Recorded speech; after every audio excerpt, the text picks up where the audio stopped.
In a press conference, Dr. Jitendra Singh outlined 11 key achievements of his ministries, emphasizing India's strength in unity and diversity. He referred to biodiversity as an exclusive resource, vital for sustainable development, and highlighted the crucial role of science, innovation and governance reforms in shaping a New Delhi. What were the greatest assets, natural assets of India, resource pool, which unfortunately remained underexplored for the last 70 years?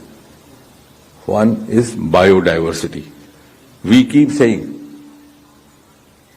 unity in diversity, unity in diversity, unity in diversity, without even understanding what it is all about.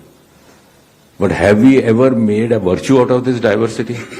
This diversity itself is our exclusive resource, not given to any other country in the world, where you have very homogeneous composition, both resource-wise and otherwise. And for the first time, I am glad this biodiversity is being explored by the Department of Biotechnology, headed by Dr. Rajesh Gokhale. And as was being mentioned, this is going to be the foundation of the next industrial revolution. We are already into it, as he was mentioning, with institutionalized policies like BioE3. So we have already started moving in that direction. And this resource is going to add value to our future economic growth.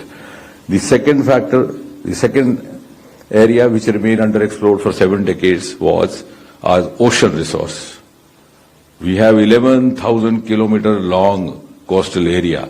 We have almost 12 states residing on the banks of the oceans. We have an ocean called Indian Ocean by the name of the country, which no other has. But we never looked into it, we never peeped into it.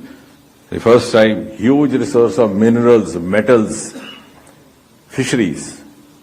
When the minerals and fisheries on the surface of Earth get exhausted, saturated, where are you going to add value to? How do you reach from 4 to 1? This is, so Dr. Ravi Chandran's department has started exploring that. And third, natural resource only given to India. Like I said, biodiversity 1, oceans 2, and the third, again, not exactly realized for almost 7 days, the Himalayas.